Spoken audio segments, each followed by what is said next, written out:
So, hello everyone, my name is Justyna, and together with Flight Levels Academy, I'm going to bring to you some of very important people in the agile space.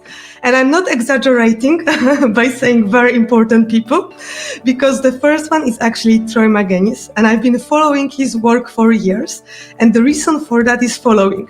If you ever want to learn anything about probabilistic forecasting and you feel a bit scared because it has the words forecasting and you think math, science, data, don't feel that way anymore because Troy got you covered. He is the person who will help you to actually learn about it in a very easy way. And on the top of that, he will make you to use it in a very powerful way to improve your organizational outcomes. And who doesn't want that? Yeah, I think everyone. And the topic for today's conversation with Troy, it will be actually dependency management. But maybe before we just jump straight into the topic, Troy, so nice to see you. Oh, thank you. And thank you for that introduction. Mostly fiction. Thank you. But fiction is good when it's live. So I'm very happy that we can create this fiction all together. So we just have to turn it into non-fiction. That's our goal as consultants. Exactly. And the goal for this video, I would say as well. Okay, Troy, so I wanted to talk to you today about dependency management, because last time when I saw you on stage, you were talking about using data to improve the organizational outcome, and I didn't got into the topic of the dependency management with you yet. So could you just first tell me why this topic is on your agenda? Oh, a good question. You mentioned in the intro, I'm sort of known for the forecasting side and the improving predictability side for organizations. So time and time again, when what people wanted to happen didn't happen, they blamed the forecasting or the estimation side of things. And what I was finding was they were completely blind and ignorant to the fact that no matter how well we got individual parts of the organization to forecast and estimate their little bit, when we tried to assemble it, we lost track of how much time it was going to take to assemble and deliver something that was useful at the end of the day. Multiple teams, scale development sort of problems. So I guess in order to make my forecast look better, I had to solve the dependency problem in organizations so that I could understand how much time it was going to spend between steps, not just how much time it's going to spend at each step. And I think we make an art form of focusing on how long it takes at each step and ignore how long it takes between steps to our peril of predictability. Yeah, and because right now one of the topics that I also saw, it's something that you are doing, and it's of course connected with flight levels, because why else would I be here? Can you just tell me how flight levels can help in dependency management? Yeah, that's great again. The question is why does flight levels entice me as a solution to solving dependencies? And it's at its core, I guess, flight levels does everything you need to do to make an improvement in managing work between steps. Focusing on the work that you're doing means that if there's more focus, the handoffs are faster because everyone understands that this is the next highest priority thing to move an outcome. Let's get it done. Whereas absent of flight levels, it's just endless whip. And everyone wants their bit done without understanding the impact on the rest of the organization. So flight level 3 helps everyone sort of focus on what they're going to attempt to do. And at flight level 2, it creates the interactions which are required to discuss the problems which were going to happen anyway. But because we have an interaction where people can actually bring up their questions and mention that something's delayed or mention that they don't have enough of a certain skill set, there's a higher chance of it being solved. So from a forecasting perspective and dependencies, you need sort of some agreement on prioritization, because, production outages very rarely get blocked by dependencies. And why is that? Well, it's because everyone knows that a production outage is something that everyone should focus on. So I guess flight levels helps us focus on the really important work and getting that done. So yeah, the teams will look after themselves. They were always doing good. We just used to blame them for this lack of predictability, and it wasn't their fault. It was our inability to manage at a higher level. And what do you think it's the hardest thing to do on the flight levels too? Oh, get those people to turn up and talk. I mean, they're still entrenched in getting their, and they're still almost incentivized to get their own work done. And, for flight levels and an organization agility to take hold, we need everyone to get the organization's cohesive and collective work done to get outcomes, valuable outcomes to customers. So I guess what has to happen to solve dependencies with or without flight levels, but certainly with, because we put it front and center, you have to start making hard decisions of saying no to more things, or to sort of saying not yet to more things, that these things are going to go above that and jump the queue. Because there's a good reason for it, and what flight levels does is help explain those reasons, help communicate those reasons. And I really love what you just said, because I know how hard is it to say no. So I think right now I will just start to say not yet, Yeah, that's right. Yeah. That's actually, I think, like the compromise for everyone who has the issue with saying no. And maybe a little bit different question, like coming back to your experience, because you've been working with many organizations, and I was just wondering, what is like the biggest misconception when it comes for the dependency management that you've seen all over again? Drives me insane. But the one that drives me insane is that the Agilists in general have just collectively jumped on one type of dependency that can be solved by reorganizing teams or reskilling teams, getting every team to have every skill that's needed to do every piece of work. And I think we take that to an extreme which is unproductive, because there are many other reasons why work gets blocked.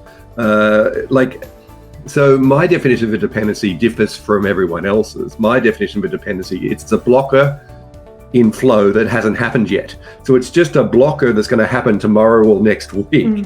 And if we think of all the reasons why work isn't flowing because it's blocked by some reason, very few of them can be solved by just reorganizing our teams or restructuring our teams. What if we don't know something yet? No amount of restructuring is going to fix that. What if we don't have something yet that we need, a bit of data or an image? No amount of reorganizing is going to fix that. So the bit that peeves me off is the oversimplification that dependencies is just a team organization problem. And I think there are good reasons to have some skill sets segmented away. Think about security. You don't want everyone installing SSL certificates on your production servers. So we're always going to have them. I think it's about how we manage them when we know they're going to occur or reoccur. And that's the way I like to sort of teach it. So the first thing I have to do is broaden everyone's horizon on what dependencies are. And I think that that's also one of the first part of your new training that you've been working on, the new online self-paced training that everyone can accomplish, that will be launched, I believe, in October, because I had the chance to actually do the beta version. And as far as I remember, the first chapter was like, what's the definition of what is the dependency? And to be honest, even though I've been working in the software industry for last 8 years, I was still a bit surprised with my lack of, understanding of everything. Yeah, but we keep learning. So can you just tell in a few sentences what is the new course about? Why are you focusing on those chapters? Well, first of all, congratulations on surviving the beta version. So that's an achievement all in its own right. Hopefully you got a certificate for that. The training it follows the way I find organizations have to think about dependencies and progressively solve them. Now, flight levels helps you manage them when they're in play or in flight. What we try and do in this training is take sort of a step back and sort of saying which one of these dependencies were avoidable by better interactions or better process changes, and how do we know which ones these could be expensive to fix? So how do we fix the right ones so that we can spend our process improvement time in the right place? So it starts off by defining what dependencies are, and something that Klaus did way back now. I mean, I don't want to say anyone's old, but we're getting on. And, we used to sort of talk about, blocker clustering. Back in the early Kanban days, we used to have the Post-it notes, put the pink Post-it note on the yellow Post-it note to sort of say, it's not moving, we should talk about it.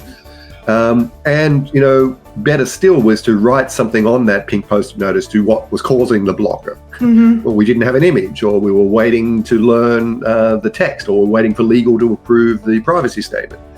And, the innovation was, everything in Kanban is down to Post-it notes, right, was to grab those Post-it notes and stick them on a wall in clusters and count how many times we were blocked by not having images, or how many times we were blocked by legal not approving a legal agreement, legal wording. And I think that's, I've just taken that to a next level of sort of saying, well, if we do buy into that tomorrow's dependencies are yesterday's blockers, then by analyzing the blocker data, we can understand where our biggest improvement in future process could be when they turn into dependencies. Yeah, and there were also 2 lessons that I got from that course that I think that are really worth to spread. Is your goal is not to eliminate all the dependencies. You won't do it. You won't achieve that amazing dream heaven state. And I think the second lesson for me was actually to choose on which dependencies to focus, choose which one is the most impactful. So I really appreciated that you added also their tools and ideas on how to find this impactful dependency. Oh, yep. Thank you. Yeah. And then the rest of it then, of course, is, use flight levels to have the better interactions. At least now you have a spot to point and something to point at and talk about it at the different levels. But yeah, I spend my time stopping people waste their time trying to fix things that don't matter. And, a lot of agile processes make an art form of that. Here's a process that you don't need. And when you get down to it, especially using, solving dependencies, they're there for a reason. They're there because they were a problem. And I think you hit the nail on the head. It's like going through life and achieving sort of nirvana, and just sort of 1 minute before you pass away, realizing there's part 2, and you never got to part 2. Dependencies keep changing and evolving over time. So even if you were able to fix and get to nirvana of yesterday's dependencies, as you pick a new technical framework, or they move to the cloud, or global pandemics, something gets in your way and causes dependencies to appear elsewhere that you need to solve. So I think the skill set is to be a bit more agile in tracking what tomorrow's problems are going to be in the process and fixing those, not fixing yesterday's problem, which when you use data, you inevitably fix yesterday's problem. So you got to balance that out with, but where are we heading? That's a beautiful analogy. And I have just last question. So right now, when you work with clients, or when you talk with potential clients or anyone in agile space, and you say that flight levels can help you with dependency management, what is their initial response? Yeah. Where's the meat? Most of the people who get to flight levels have been to other attempts at solving scaled organizations before, and are already come in a disappointed state. So I think flight level simplicity of message, that we need to focus, that we need to manage at multiple levels, that driving outcomes is more important, resonates with them instinctively because they're nice, clear, crisp messages. Other frameworks have sent them down a very complex route. I'm looking at you, Safe. I'm looking at you, sort of those sort of type of things. Sort of say, to achieve what you want, it's going to take quite a few years, right? So when you come in with flight levels and sort of saying, well, maybe we should just talk more. It's sort of a little bit from stunning. Tomorrow. It's sort of really, you think that would work? It's sort of, I don't know. Why don't we give it a try? It seems inexpensive, and maybe trust the people you pay those large sums of money to solve these problems. But you've got to guide them on what problems to solve.